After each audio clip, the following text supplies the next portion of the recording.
Nou, welkom allemaal. Ehm, Kijk, hebben vanavond een presentatie over systeemdenken in het voortgezet onderwijs. En ik zal eerst voorstellen wie er meedoen. Ik ben hier samen met mijn collega Hanna. Hanna en ik werken allebei voor het System Innovation Network. En van daaruit hebben wij dit event georganiseerd. We willen elke keer iets vertellen over systems thinking of systeemdenken op een toegepast op een bepaald veld. En nu op het veld van het onderwijs. En hier ook aanwezig is Tjerk de Blok van het Zegboek College. En ik heb met Tjerk samen voor het Zegboek College een project gedaan. Systems Thinking of systeemdenken toegepast op het flexurensysteem. Wil je er iets over vertellen, Tjerk? Nou ja, dat was leuk om te doen, omdat wij waren bezig met een evaluatie van het flexrooster wat we hadden ingevoerd.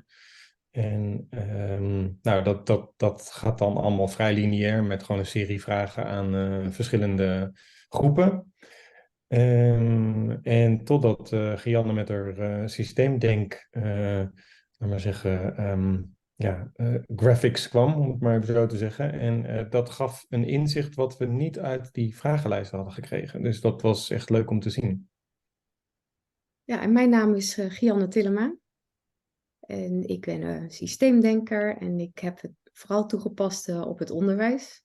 Ik zit bij het System Innovation Network in het core team samen met Hanna. En verder heb ik nog een bedrijf, Born by Design. En daarmee maak ik complexe situaties zichtbaar. En dat hebben we dus ook voor het Zegboek College gedaan. We beginnen even met een introductie. Wat is systeemdenken eigenlijk? En dan over de school als systeem. En dan nemen we de case study van het Zegboek College. Het flexurensysteem op het Zegboek College. En dan daarna gaan we met die case study ook een vragenrondje doen. En dan is de afsluiting. En wat is systeemdenken? Je kan systeemdenken kom je tegen bij complexe problemen. Als je wil weten wat systeemdenken is, moet je eigenlijk kijken van welke problemen zijn er eigenlijk.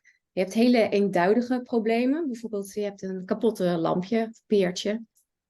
En dat heeft eigenlijk een vrij eenvoudige oplossing. Je kan dat lampje zelf vervangen of laten vervangen of eventueel een hele nieuwe lamp kopen. Er zijn niet zo heel veel verschillende oplossingen. En je kan door met lineair denken, kan je eigenlijk van het probleem heel makkelijk tot een oplossing komen. Maar als je een complex probleem hebt, dan is lineair denken niet meer voldoende. Je kan niet zeggen, bijvoorbeeld bij dit plaatje over daklozen. Je kan niet zeggen van ik geef die daklozen een zak met geld, dan is het probleem opgelost. Of ik geef hem een baan, of ik geef hem een huis. Er is niks wat je zomaar kan doen waardoor dit hele probleem is opgelost. Een complex probleem is altijd verweven met andere problemen. En de oorzaken zijn ook niet meteen duidelijk. Als je het wil oplossen, heb je meerdere interventies nodig. En een complex probleem vraagt om een systemisch perspectief. Lineair denken is niet meer voldoende. En je moet het systemisch benaderen. I would like to go discuss what challenge do you see for yourself or what challenge do you see in education? You can maybe, if you are in education, maybe if you are teaching or leading some way in education, you have your challenge, but also when you have kids in school, or you think, well, when I look at education, this really bothers me, or I think this is the top challenge in education. Mm-hmm. And then just share it. Okay, I can start. Maybe it's good to do a quick introduction, what I have with education or... Yes, go ahead. Yeah.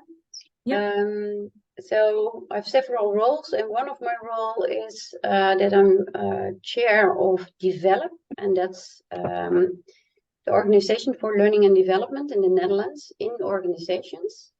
But of course, learning and development takes place in schools. So I'm focusing primarily on organizations, but there I have lots of conversations with the education sector as well. And what I see in terms of challenges is that the changed role of the teacher compared to the student. So normally it was more an upper role, and the student was getting the all the kinds of lessons. So it's more getting equal, or a student knows much more in terms of digital tooling, etc.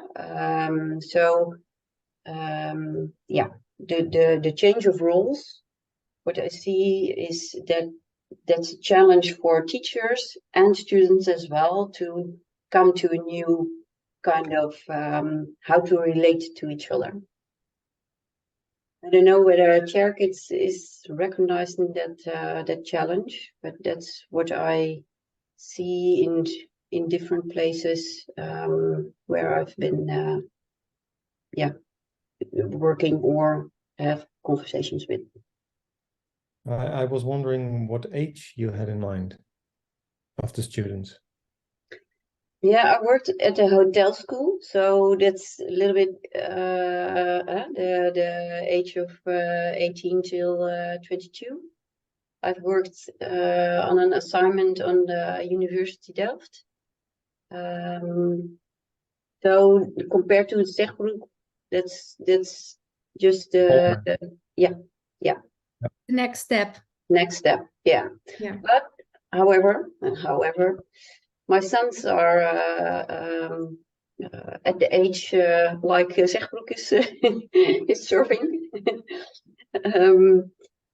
and there I see the same kind of challenge, but in a different. They're not that aware of that challenge, but it is happening, in my opinion, because what they tell me is exactly the same. We use all kinds of tooling. The teacher don't know what we are talking about. Recording in progress. So, and then they feel not being understood. So I see that's a challenge, and it's not only in schools but in organizations as well, because there you have teachers and students as well. So changing of that role is, in my opinion, a challenge. Maybe to give a little bit more context, in terms of publishing content, you see that because of social media, etc., everyone can publish content, so everyone can teach each other. Where in other situations or earlier on, it was different. So that's also a driver for the changing the changing rules. Can anyone relate to this? I can relate to that.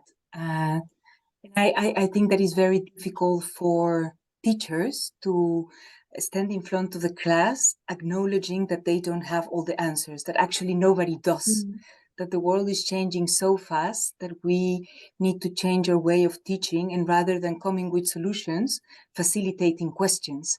Yeah. And I think that's really, really difficult for, I think it's more difficult for our generation than for new generations. So it's perhaps a paradigm shift that is needed with teachers. Maybe. Elena made nice mention of the fact that we are more open about the fact that nobody has the answers, that there's no one that knows best, which before it was the case, that teacher did know best and you trusted on that. Yes. And then also the challenge is that our thought processes are very more diverse nowadays, because everybody is just so different, and everybody asks and needs a different approach, which also makes it harder for the teacher to give maatwerk to the student and to really help the student get along, at least in my experience. So that's also a challenge which I see. Yeah. Thank you for your contribution, your reaction.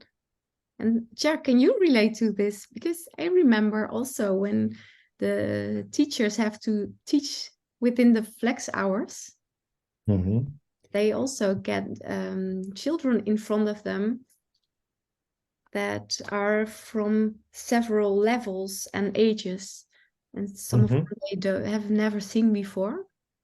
I remember we bumped into this as well. Yeah, well, I can relate to this, but in a different way, because I don't see that teachers teach things that children already know, for example, but it's more that teachers struggle to adapt to what pupils need nowadays. So if you compare this to 10 years ago, then in this time, it has come more complex to teach than before. Before I went to my class, I opened my book and I started where I left off. I didn't need to think about how to do it, because when I just explained how it was, they just learned, and that was easy. Yeah. But nowadays that doesn't work anymore for several reasons, and for one reason is that the life of a pupil has become more complex with, for example, social media, or with the demands they ask themselves, and they are and the struggle they go through reaching that demand. So you have to adapt as a teacher more to what you have in front of you for a student, and you need you need to bring more than only the knowledge as in the early days.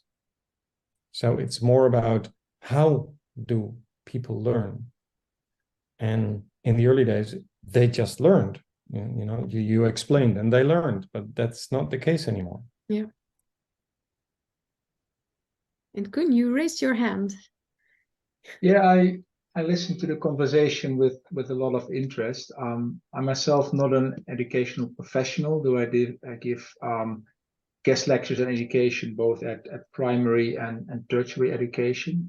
And I do have kids as well on secondary education.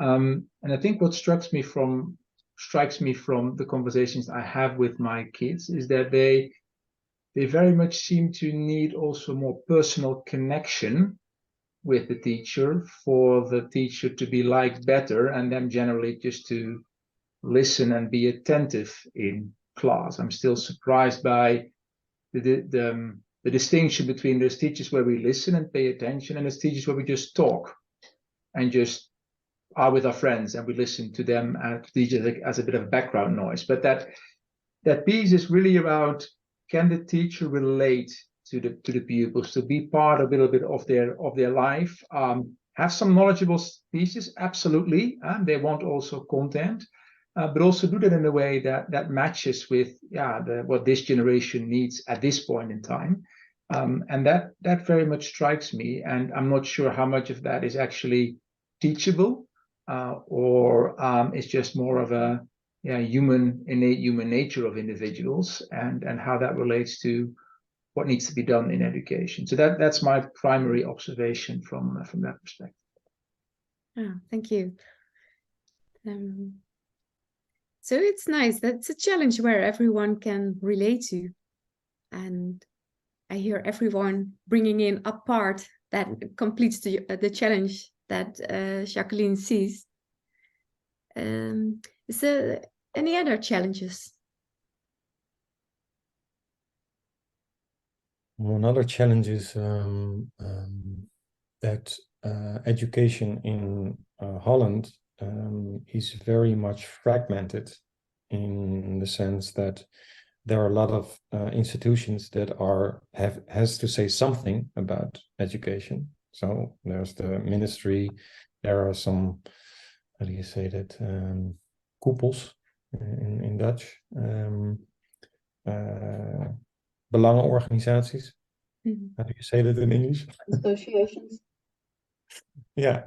And there's a lack of some common purpose, so that we can see ourselves what are the boundaries of education, and so what is the real purpose we have in front of us, and what is the purpose that is forced upon us by several institutions. So there's a war in Ukraine. There comes some lessons for teaching children how to relate to Ukraine.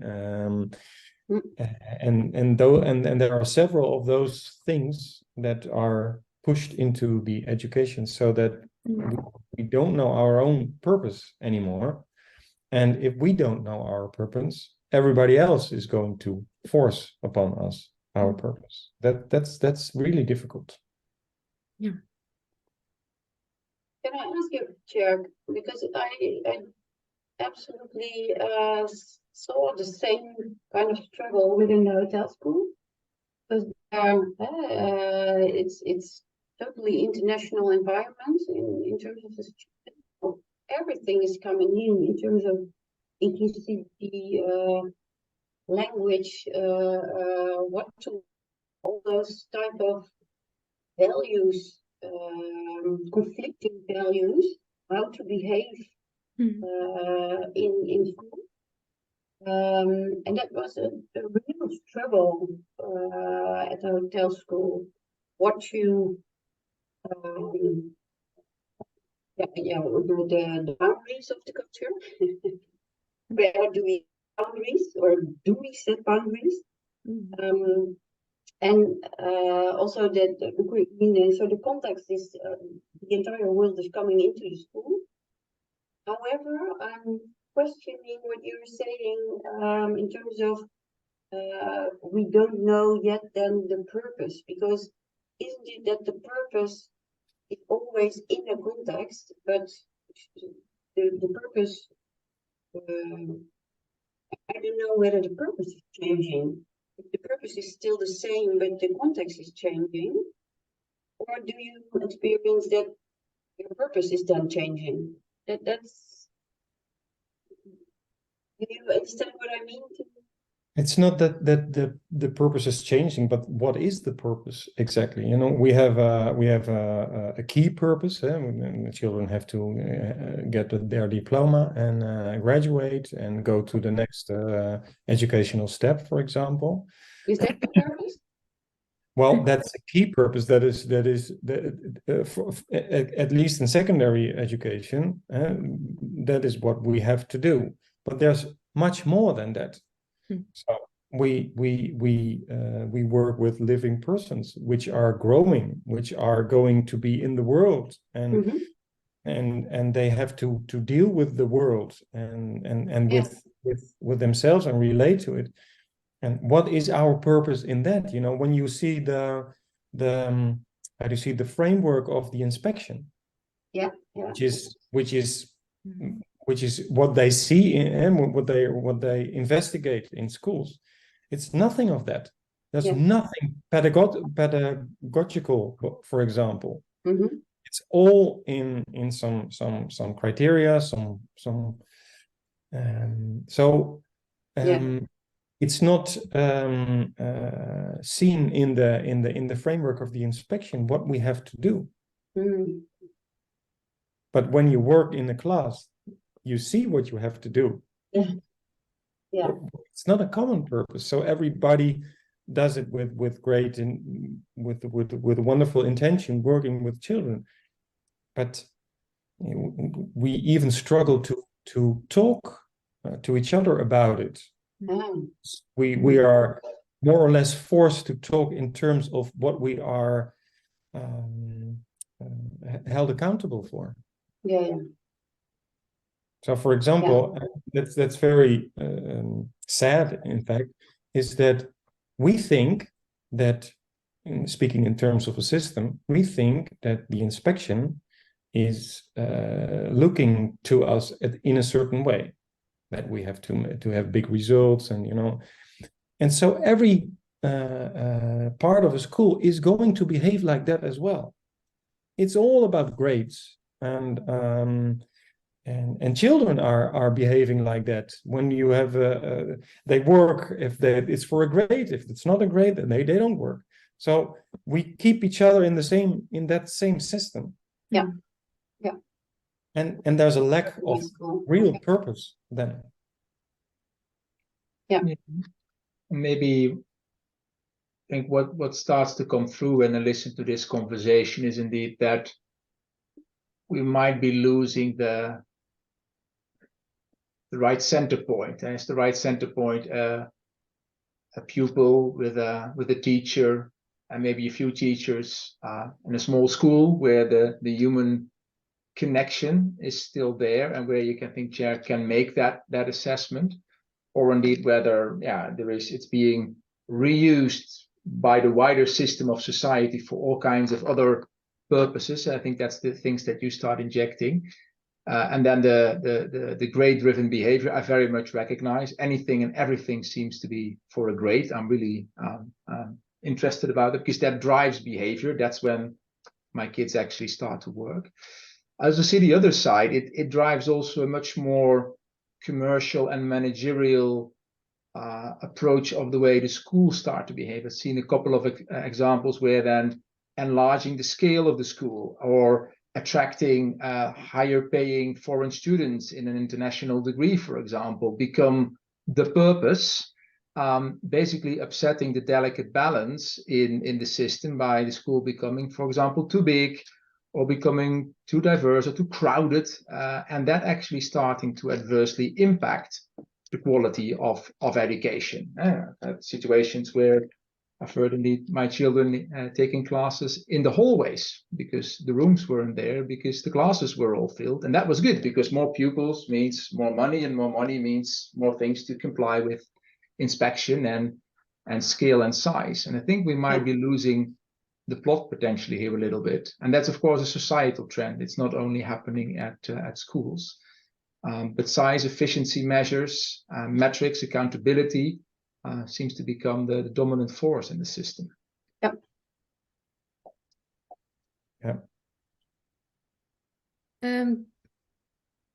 Yeah. Before we really start discussing, because they are all. I thought we started already. Yeah. I know.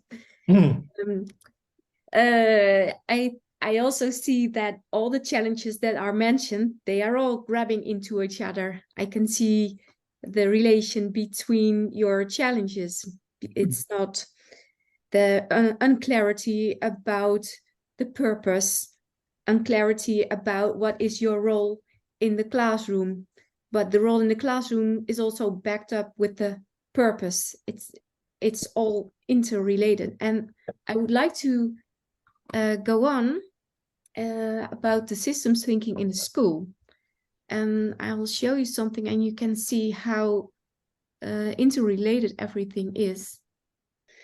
When you look at the school, then you see that the school is, the system of the school exists of many different elements. When you look, someone who looks at the school will mostly think about the students. Another person will mostly think about the building, or about the governance of the school, or mostly about the teachers. It all together makes what the school is. When you look at it as a system, then you can zoom out, like this is zoomed out, but you could even zoom out more, because teachers are related to even things outside of this field. And of course, the government, everything has also, we are connections wider than only this field. And you can zoom in. If you zoom in on the students, then you will see more details, because students have friends, they have their phone. Their phone is connected to the media, to their family, to their own finances, to their school results. Everything is connected to everything. So if you look at a problem from this point of view, you will see how complex it all is. If you approach a problem within a system, then you do it in 3 steps. First step is you look at the system and you just study the system. And you really need to make sense of this. You really need some kind of investigation question. What do you want to investigate? And then you need to take a focus. What do you want to focus on? Because it's so large. And when you look at the system, you look to the system through a relevant lens. And I will show how we did this at the Zegbroek College. And you also want to not take everything, because if there is a border, you need a border for the system that you want to investigate. And you know, when you make this border, for example, the border we take, the teachers, the principal, governments.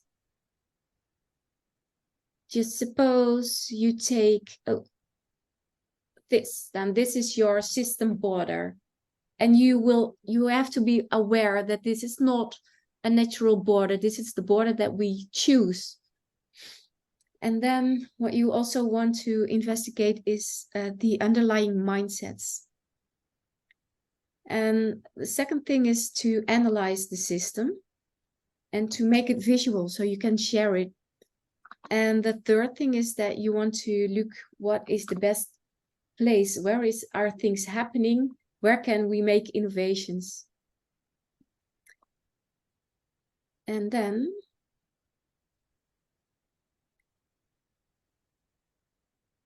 I would like to go to the case study of the Zegbroek College.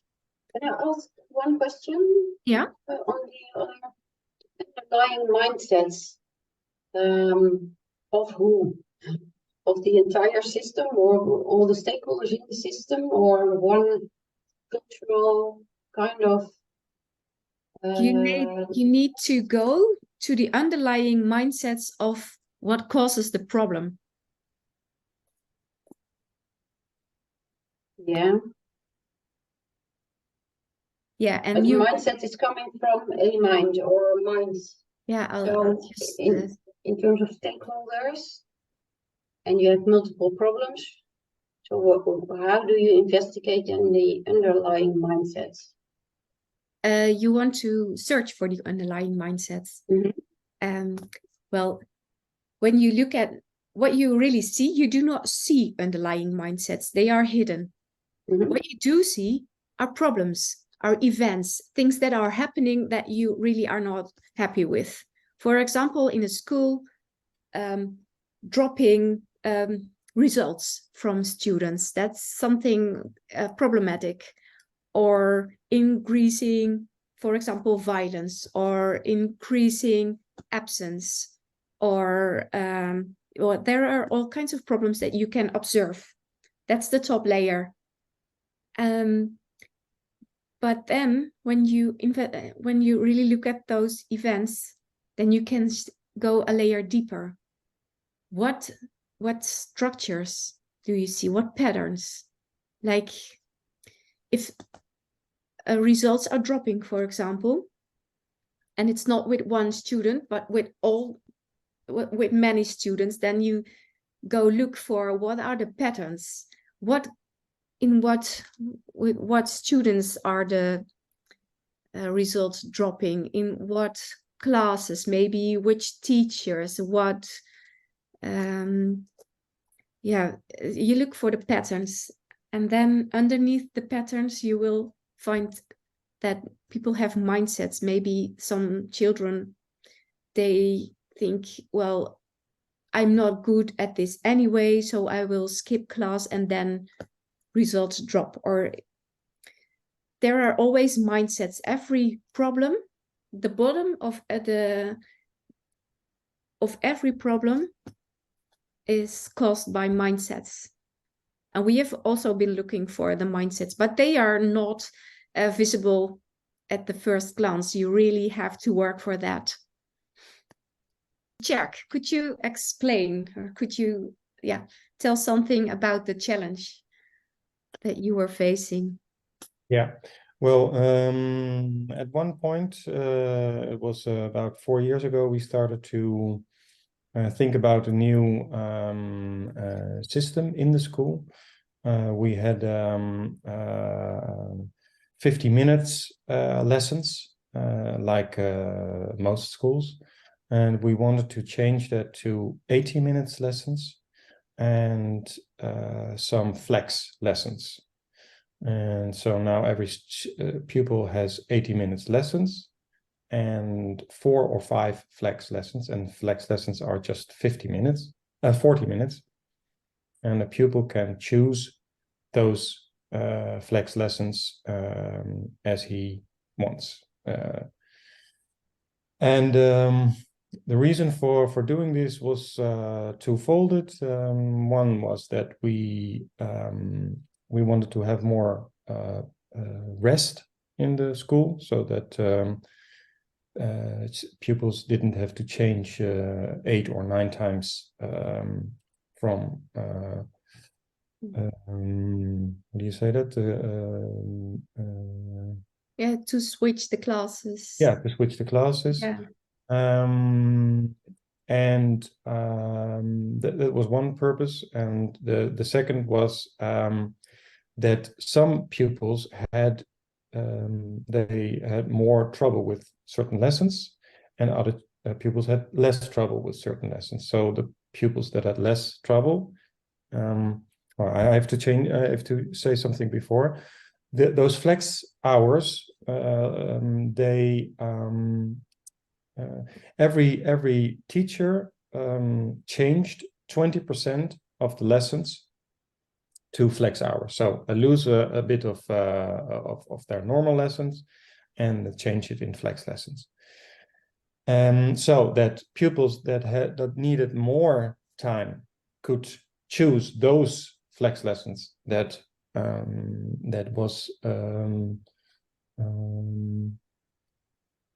they needed for what they found difficult, and pupils that needed less, they didn't have to follow that. And those flex lessons were that just 15, the max of 15 pupils were in those flex lessons, and they could ask their questions, and then they also could choose another teacher, so they didn't have to choose their own teacher. Well, in the idea, that sounded all very nice, and there was one thing that was needed in that pupils could decide wisely which flex lesson to choose, and in practice that wasn't the case. So even when they were helped by their teachers or by their mentors, they chose flex lessons for other reasons than the content. And your intention for introducing the flex hours, what I remember, was to stimulate ownership, because ownership is one of the goals of Zegbroek College. Yeah. And the main reason to introduce the flex hour system is to learn the students about ownership, and to grow in ownership. Yeah. And our idea was that if we would give them autonomy they would grab their own ownership, and that Yes. and it wasn't in reality, that wasn't the case.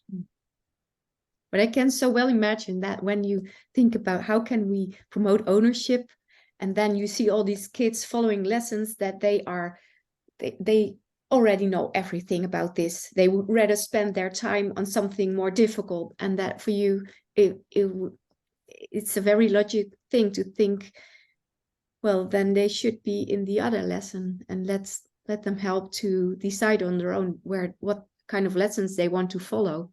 Yeah. Yeah. It's built on the conviction that pupils know what they need, Yes. and that's not the Yeah. case. You know, when pupils have difficulty to know what they don't know. Yeah. Everybody has. What happened was that pupils came into the flex lesson, and the teacher asked, "So, what do you need? Tell me. What questions do you have?" And those pupils said, "Well, we don't have questions." Mm. Because they didn't know what they did not know. Yeah. Mm. And what I really appreciate about you sitting here is that you said, well, I asked you because some things went kind of no, not wrong, but if you introduce a change to a system, then you cannot predict what will happen, and that you very well realize that not everything that happened was positive. And I think it's very courageous of you to really look at what happened in an honest way, because it happens so many times that schools introduce something to the system and they don't want to be open about it to the outside world. They just say, well, we introduced it, everything goes well, and make up a story. But if you really do systems thinking, then you have to keep your eyes open and see what is really happening. And this is what happened when we started to interview students and give them a chance to be very open about this. Yes. When we start with analyzing a system, you have to take a point where you start from. And the point where we started from was the intention to stimulate ownership. And what you do at the beginning when you go analyze a system, you make a how might we statement. And this, the statement is, how might we change the flex hour system of the college, Zerpo College, so it will stimulate students in taking ownership of their own learning. But then you have to think, okay, what do we mean with ownership? And first you have to really dive deep. What do we really want to look at? What does ownership mean? And how do we motivate ownership? And what is the relation between ownership and trust? And from there,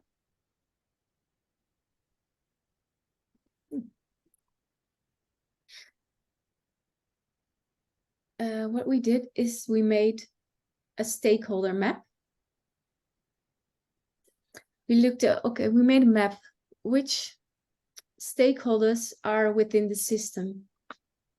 There are stakeholders, there are students, and also there were sports students, and the teachers, parents. There is this organization that works with the flex hours. And we have the school organization. There is also another location of the school, but we kept this out of our investigation. And after we decided who the stakeholders were, we did a lot of interviews. And from the interviews, we made another map. Because when you look at a map, it's important that you choose a lens. And what lens do you choose for this? Well, the first lens that we chose was about information and knowledge. And when you look at the lines, what we did is, and the information comes out of the interviews. When you look to the system through the lens of knowledge, what are the relations? What is the relation between a student and a colleague student? The relation is that they really like to work together. And the relation between the student and the Flex Hour team, well, we noticed that all the contact between the student and the Flex Hour team, it's all going through Magister. That's the app. So there is no personal contact. And when you look at the the green lines is where the students can get their own information. So if you look at the system through the lens of information, yes, the students can get the information from the Flex system. But we made more maps. We also have this map. The lens of this map is trust and connection. If you look, what is the connection between the student and the organization Flex? This is the Flex Hour, the people who are in control of the Flex Hours. Then you see there is only contact via Magister. So that doesn't really help with the trust. And also from the Flex Hour system, there are only towards the students, only warnings and assignments. And there you see all these red lines. They are all counterproductive when it comes to trust and connection. And we also made a map, the last one, about the feeling of ownership. And then you see what is happening. All the red lines are where ownership is not happening. And also we made remarks, why is ownership not working here?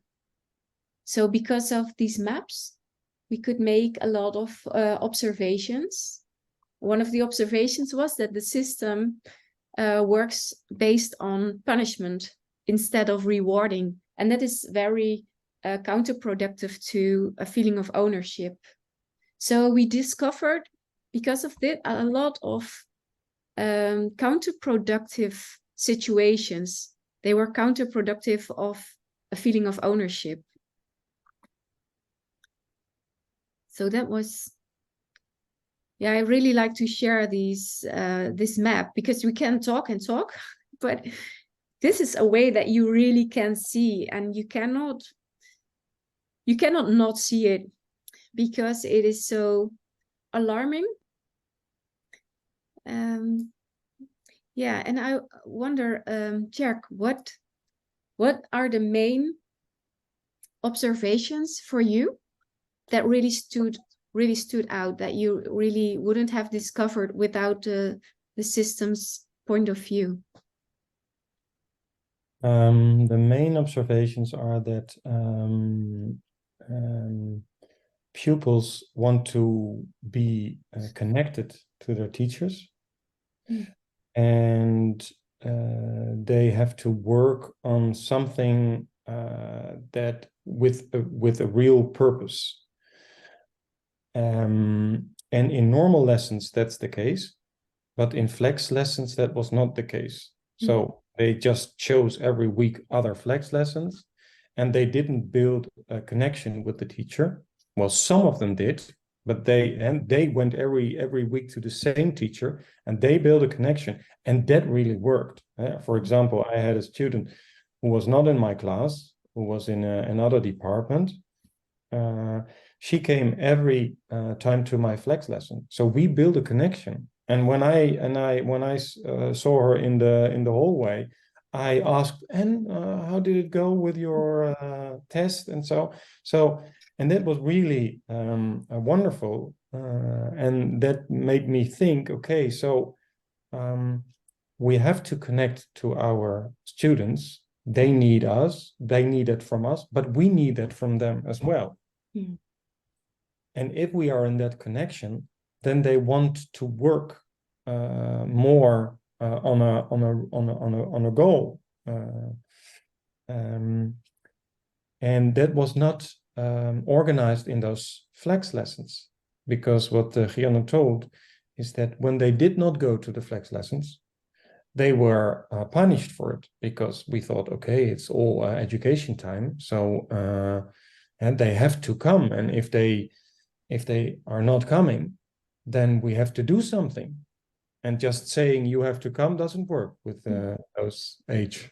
So you have to say something like, okay, if you don't come, then you have to come twice. So that works for a time. Mm. And then you're building a system to control the system, and then you have to build a system to control the control of the system. So that's really, really annoying. Yeah. Yeah, I know that sometimes when you want to, well, your motivation for implementing the flex hour system was to give the students a feeling of ownership. But sometimes when you change something in the system with some purpose, the opposite might happen. And that is very frustrating and very hard to look at. But by mapping it out, you can see why the opposite happened. And when you go on, because you make one change, but you can make another intervention, and at the end, you will come to the point that where you want to be, that the students really have this feeling of ownership, but it's never with just one intervention. And also you cannot decide of one intervention from top to bottom. You have to always stay in contact with all the stakeholders. And that is what I really like about this project, is that we had very good contact with the students and that we really gave them a voice. And it's not impossible at all. It became just very visible. And also the system that we mapped out and all the red lines, for example, it's not because of the flex hour system. It's already in the system of schools, I think. Yeah, we naively expect that people change their behavior as we change the structure. Mm-hmm. That's also the same with teachers. So we changed from 50 minutes lessons to 80 minutes lessons because we wanted teachers to talk less, like Koen said before. Because if they talk all of the lesson, then students and pupils don't like that. They go out. But if you just change the structure from 50 to 80 minutes, then teachers change their way of teaching, but not precisely in the way you intended. So you have to do more than that. And that's also with the pupils. They don't change their behavior because they have freedom to choose what they want to choose. Yeah. There's a question emerging in me, Thierry, if I listen to you.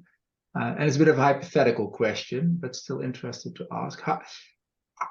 How successful might the implementation have been if you would have launched it preceded by a thorough system thinking analysis or preparation activity?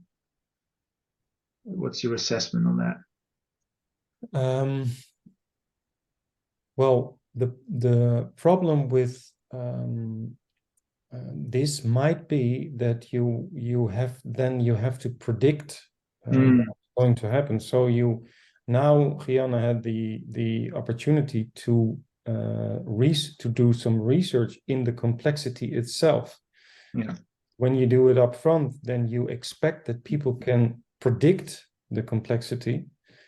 And my experience is they cannot. Yeah. So if you ask pupils, for example, if it's not going very well in class, and you say to them, what do I have to do to make it better? Then you ask of them to predict what is going to work. Yeah. And then they come with all the traditional interventions. Yeah. You have to be more thorough. You have to talk more. You have to be, I don't know, Yeah. punish more. And so in a sense, then actually this approach goes together with a bit of a plan, do, check, adjust type cycle, right? That you just begin, you open up the system, and then you regularly evaluate the system and need to have a mandate also to adjust, right? And I think that is not something that is often happening. I think you referred to that in the beginning, Gianna. We just drop it, and then we think it works. We present it that it works, but it doesn't. And what I like about this approach, it gives very different lenses to then look when you do that plan, do, check, adjust cycle. Where could the problem be, right? And then it's almost constant tweaking. It's like a big engine of a complex machine, and you tweak a bit here, tweak a bit there, lubricate, and all of a sudden it starts to run within the parameters. Of course, these are humans and human beings, so less of a control than with the machine, but it is a little bit comparable, perhaps. And I think there's one thing you mentioned, Tjerk, that's in addition to what you were saying, Koen, I guess. People don't know what they don't know, as you said. So there should be new interventions or injections into the system by other people or other way of thinking or mindset to change the system. Because if you keep only the old, you get the old. Yeah. That's as simple as that. So flipping the mindsets needs definitely a change approach in injections with different models. Yeah, that's one thing, and there's also a danger in that thing. When you hire a bureau with advisors to come inside, and they tell you, they show you what you do wrong, and they said you can do it like this, and then all the people say yes, that's great, and we are going to do, and then they start to do it, and within a few months they are back to the old. Yeah, Because I don't mean you don't mean that. Yeah, exactly. Sorry. Because I'm totally with you. Within change processes, that's always the case if you bring in external. So I think change should come from internally into the system. However, like you, I guess, or you do have certain people in the system who can challenge the existing way of thinking. Yeah. And if you don't have that enough in the system, then you get stuck in the old. Yeah. That's the difficult thing, that you have to see in which way you contribute to your own disaster. And you see that, then you can start to change it. Yeah. If you don't see that, then you attribute it to all other kind of factors. Yeah. It's nicely said. I think it's also very valuable to show, because Tjerk mentioned, well, then you hire an external party and they do some magic and think of the solution. Yeah.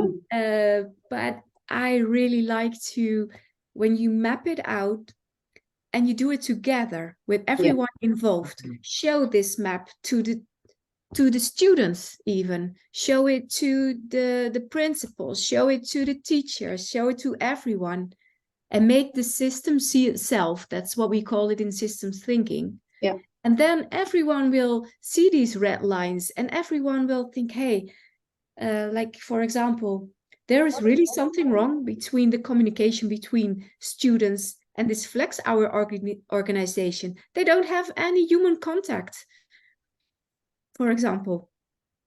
And then you start noticing that everyone gets aware.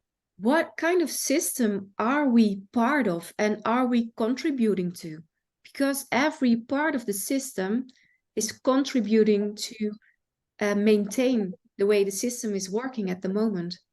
And only when everyone realizes, okay, something is wrong, I cannot blame one person or one part of the system.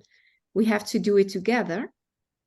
And then because Jacqueline, you mentioned there should be people within the system who really want to make this change, who have the power and the energy to make a change. And I think this energy should be with everyone.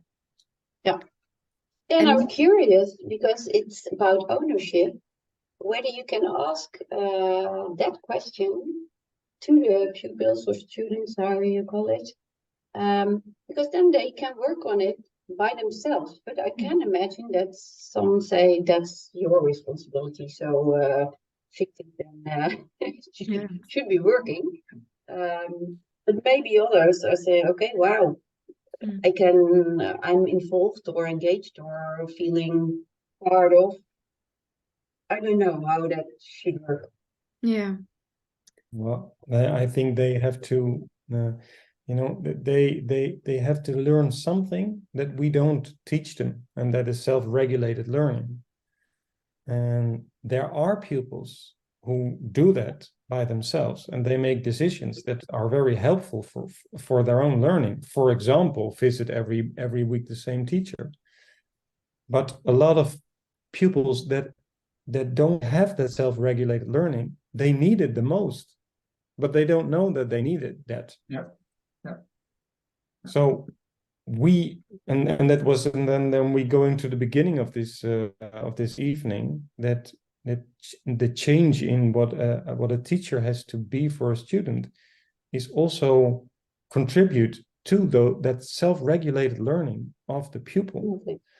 And by doing that, we make them great citizens, great participators of this society. Yeah, I like the maybe Koen is seeing the same in the commercial company, because there you have the same trend like the manager and the employee. The employee in the agile teams, they should work with more autonomy. It's the same in schools. So the autonomy is at the student, and the self-regulated learning. And there, the manager has also a different role to get that employee into that state of mind. Because if you give autonomy, lots of people don't feel it or don't own it, or because it takes responsibility to do so. Yeah. And sometimes also, to build on what Jacqueline is saying, sometimes the infrastructure is not built in the system to support that. So even when people have the space and think about it and go along, then what happens with the idea? Where is the whole infrastructure to make it happen? Yeah. And that can come with a lot of frustration and energy. So that's part of the system indeed. Yeah.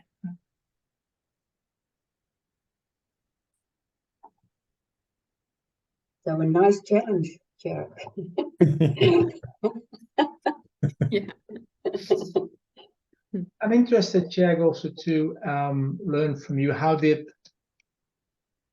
some of the principals, the board of the school react to seeing themselves in this mirror with the feedback from the system? And how do you feel it has changed the perception of them in relation to the place they have in the school itself? Well, I am part of the board of the school, so Yeah. for me, well, you heard me talking, so Yeah. I don't have much trouble to see that, because I think there is a problem, and Yeah. if I don't see the problem, then I'm thinking of a solution that's not fit to the problem. Yeah. We do that a lot of times, and the second thing is that I know that when I solve a problem, I might create another one that I just Yeah. so it kept me thinking about how to change this, not with a quick fix, but just with an overall solution. Yeah. And the thing that I'm now working on in school is more something that comes from, I don't know how it's called in English, congruency, congruence. Congruence. Congruence, yeah. So that you don't do a lot of things that are competing with each other, but just one or two things that are helping each other. And one of those things is that we now, in the way we teach, it's a form of formative assessment that's just helping pupils to see how they have to learn and to realize that they can have success in it, so that their trust in themselves grows. And that can eventually lead to pupils that, with more confidence, they dare to take their own path of learning. But it's a long way, but it's a very nice way to do. Nice. Yeah. Thanks. And Tjerk, I noticed that you mentioned the word problems, but I would also like to bring in the word potential, because when you make the difficulties visible and you don't run away for it, also the potential of this whole system is becoming visible, I think. Because also what your latest intervention of what you just mentioned, when you bring this in and you monitor what is happening, and you keep, well, tweaking is not the word I want to use, but you keep adjusting, then the potential will definitely come to surface. Yeah. And you also mentioned you don't want to do a quick fix. It's not even possible. You want to go for the long term. Well, we do both, we do both, because the long term is what I just said, and the quick fix is that we now have organized it that the pupils, they are coming to the flex lessons for a longer time. Yeah. They are put in those flex lessons by their mentor, so they lose a bit of autonomy. In favor of being with a teacher for a longer time, so they can build a connection, and they can work longer on certain goals. So there's more alignment in what they want to reach and that is great, because now I have the same pupils 8 weeks in the flex lessons, so I can really work with them on what they find difficult. Yeah. But they have less autonomy. Yeah. And the pupils who can deal with it, they still can choose what they want. Yeah. And maybe I also remember in the beginning when we brought in the challenges, it was also already about the human connection and the connection between teachers and students, and how important this is. Maybe you could even say this human connection maybe is a voorwaarde. Prerequisite. A what? Prerequisite. Prerequisite, a voorwaarde for coming to ownership. So sometimes the opposite is true. And yeah. Yeah, connection is really crucial in teaching, Yeah. and maybe even more at that age, Yes. secondary school, Yeah. primary school as well. So Yeah. if maybe if the it is also what it came visible in the map, the one that was about trust and the human connection. You can see this bond between students and their fellow students, the bond between the students, the mentor, their own teacher. They are so important. That's why they are so green. And that is really, I think, the backbone. If that is a very strong connection, it's easier for the students to develop ownership. Yeah, and it's a prerequisite that's true, but it's also something you have to be careful with, because in our school, the relation between student and teacher was always very important. But that alone is not enough. And I don't know if you can, the motivation theory of Daisy and Ryan, and there's autonomy and there's competence, and there is relation. And those three are needed. So if a student only works because he has a good relationship with his teacher, then he only works if the good relationship is there. And he needs more than that. He also needs to feel competent himself. So we have also contribute to that at the same time.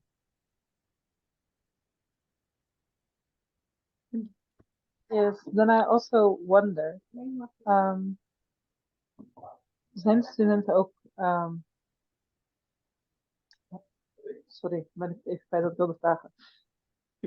Zijn studenten ook ervan bewust gemaakt, zeg maar, wat het doel is van de flexuren? Zeg maar dat het echt meerwaarde zal hebben voor hun als volwassenen en de positieve gevolgen daarvan? Ja, maar ja, bewust maken, dat is dan een heel Je kan moeilijk woord. het antwoorden in het Engels, maar ik was het even kwijt om het nog in het Engels te zeggen. Okay. Making pupils aware what the purpose is of the flex system, yes, we did that several times. Even with parents, and we have a few times a year, we have a conversation between parent, student, and teacher, a mentor. But just saying it is not enough. It sounds all very reasonable if you say it, and parents like it because and teachers like it in sense of when a pupil is not having high results enough, then you can say, well, then you go to the flex hour. But it doesn't work for the pupil himself, because it doesn't come from the pupil. It comes from the surroundings, from the external motivation. It's all external motivation. Yeah, okay, thank you.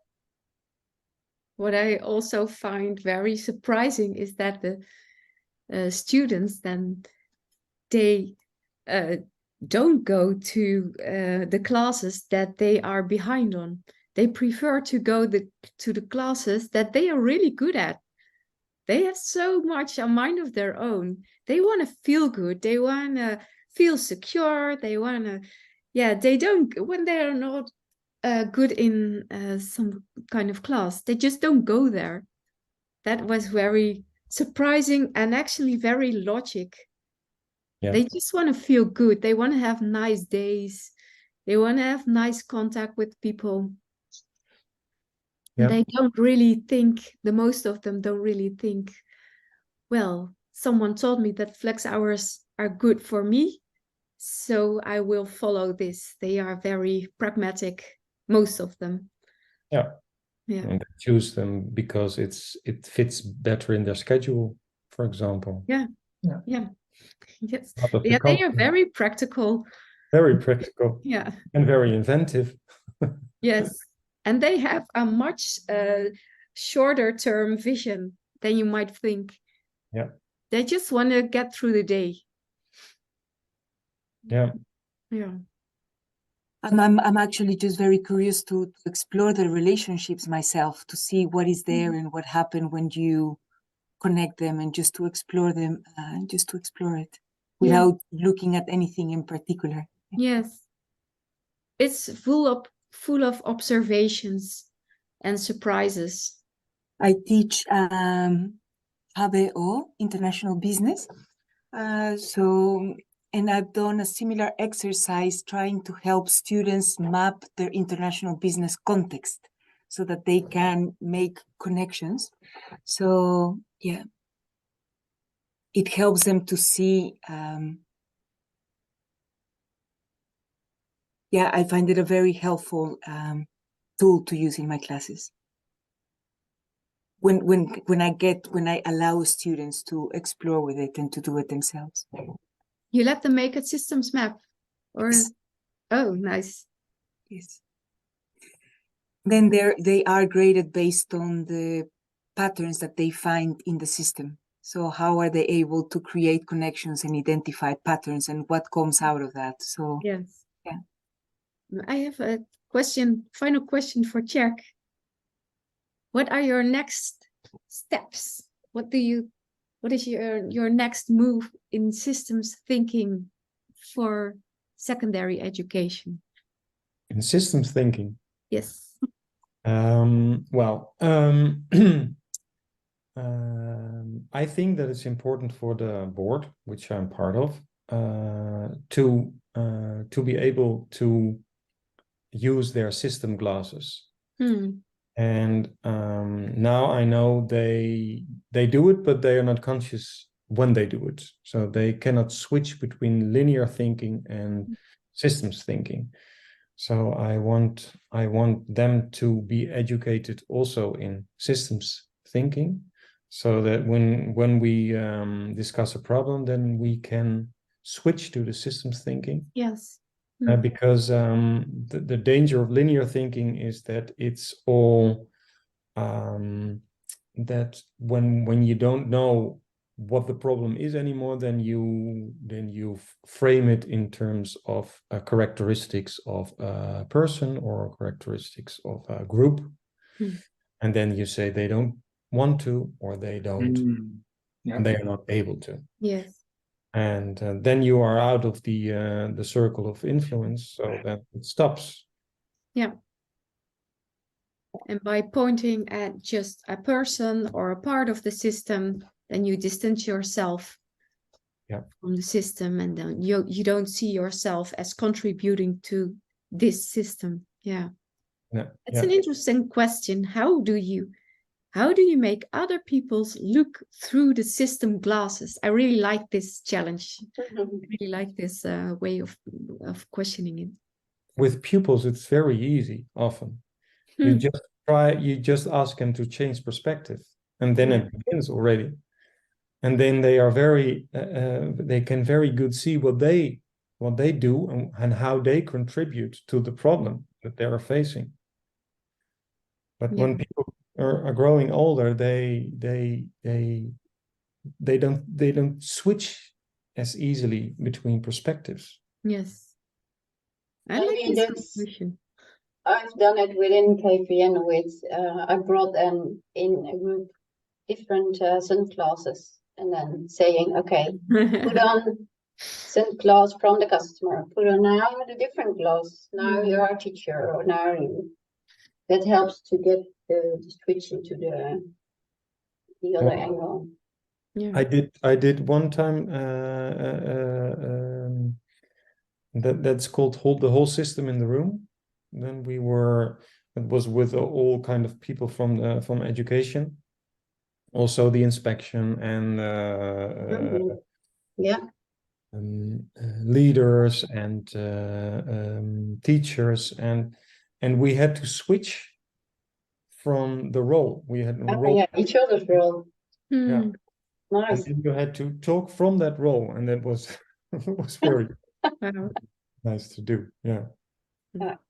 So I thank you so much for your flexibility and for your energy that you all put into this 1.5 hour. And I hope it was of any use for you. Thank you. It was very Yeah. interesting. Yeah. Definitely. Thank you. Thank you very much.